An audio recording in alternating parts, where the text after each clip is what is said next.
The smell of damp earth and expensive cedarwood always signaled the arrival of the Sterling family's legacy dinner, an event Anders Sterling dreaded more than the bitter mountain winters. In the grand dining hall of their ancestral estate, the air was thick with the suffocating weight of expectation and the sharp clinking of heirloom silver against porcelain. Anders sat at the far end of the long mahogany table, his chair feeling more like a witness stand than a seat of honor. To his left sat his brother, Clinton, a man whose skin seemed polished by success and whose voice carried the effortless boom of a born leader. To his right, his sister, Naomi, a prodigy of finance whose cold blue eyes saw the world in spreadsheets and dividends. At the head sat their father, Arthur, a man who measured worth in bloodlines and bottom lines. "The expansion in the eastern sectors is complete," Clinton announced, his voice smooth and commanding. "The Sterling name is now synonymous with the new era of infrastructure." Arthur nodded, a rare, thin smile touching his lips. "And Naomi, the acquisition of the Thorne estate?" "Finalized this morning, father," Naomi replied. "We've effectively doubled our liquid assets." Then, the table went silent. Arthur's gaze drifted down to Anders, the son who worked in the archives, who sketched ruins, and who had been born with a slight tremor in his hands. A defect in a family that demanded surgical precision. "And you, Anders?" Arthur's voice was like a low-hanging cloud. "Have you organized any particularly interesting dust lately?" Clinton smirked, swirling his scotch. "He's probably busy cataloging the different shades of gray in the basement."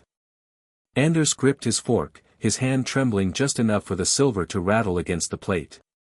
"I found a set of scrolls, father. They speak of a foundation that isn't just stone, but something living." Naomi let out a sharp, mocking exhale.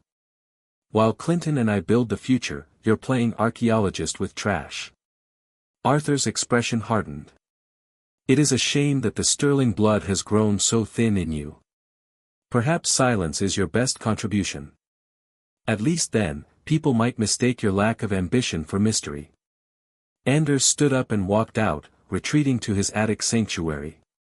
But tonight, everything changed. A woman in a dark cloak, Herminia, stood at the gates, her eyes reflecting the moonlight like silver. On Anders' desk, an obsidian shard he'd found as a child began to vibrate. The shame of the family was about to become their only hope. Reflection question ****. Have you ever felt like the black sheep, or the underdog in your own circle, waiting for a sign that you were meant for something more? Let me know if you've ever felt overlooked in the comments below, ****. Anders descended the back stairs, pulled by a tether he couldn't see. He found Herminia in the foyer. "You're late, Anders," she said. "The tremor in your hands isn't a weakness. It's a resonance. You aren't shaking because you're afraid, you're shaking because you're tuned to a frequency this world has forgotten." Clinton and Naomi emerged, mocking the eccentric guest, but Herminia stood firm. "The pillars of your empire are cracked," she warned. Suddenly, the floor groaned, a deep, subterranean roar. The massive chandelier swayed wildly. "The earth is speaking, Anders," Herminia said. "Are you brave enough to translate?" Anders followed her into the storm, leaving his stunned siblings behind. They reached the old city ruins, where Herminia revealed the truth. The Sterling had built their fortune by suppressing the architects, a bloodline capable of shaping reality through resonance. Anders was the last of them. Deep beneath the ruins, Anders pressed his shaking hands against a massive stone door. He didn't try to stop the trembling, he leaned into it. The stone began to glow, revealing a hall of light and geometry. But the triumph was short-lived. Clinton had followed them, weapon in hand. "If this place has power," he hissed, "it belongs to the Sterling name. Not to a failure like you." The air smelled of ozone. Clinton signaled his guards, but then the midpoint revelation struck. Herminia sang a low, guttural tone, and a holographic projection flickered into life. It was their mother, an architect. The projection revealed the dark truth: Arthur Sterling hadn't lost his wife to an accident. He had tried to trap her power to build his empire, and the backlash had claimed her life. He hated Anders because Anders was a living reminder of the power he couldn't steal. Father, he knew. Naomi whispered, her mask of coldness finally cracking. I'll finish what he started. Clinton roared, lunging for the altar.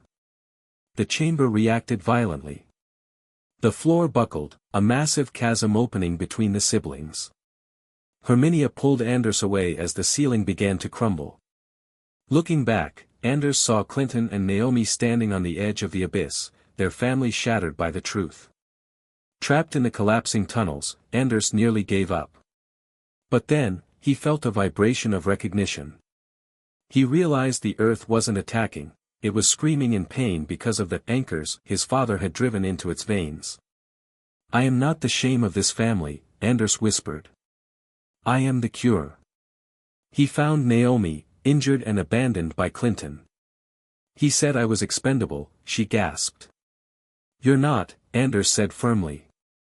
But the assets are. We have to let the old foundation go. Together, they stood before the central conduit. Anders placed the obsidian shard into the slot and sang a clear, beautiful note. The jagged red light of the sterling siphons faded, replaced by a healing gold. Reflection question asterisk asterisk. Have you ever had to let go of something you thought defined you, like a job or a reputation, to find out who you really are? I'd love to hear about your turning point in the comments asterisk. The blast doors hissed open. Arthur Sterling stood there, holding a remote detonator.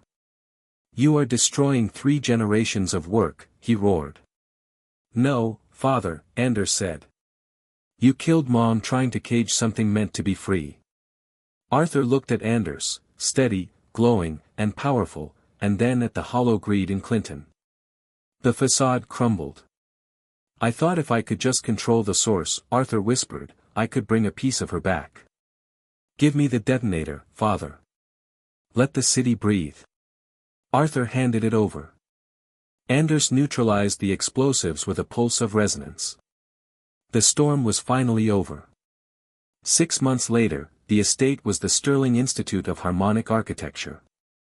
Herminia served as dean, and Naomi managed the outreach, finally free of her corporate mask. Clinton had left to start over, humbled. Arthur lived in the quiet West Wing, finally reading the scrolls he had once dismissed as dust. And Anders stood on the balcony, his hands perfectly still. He was no longer the shame. He was the architect. He looked out over a city that was finally stable, not because of steel, but because of the truth.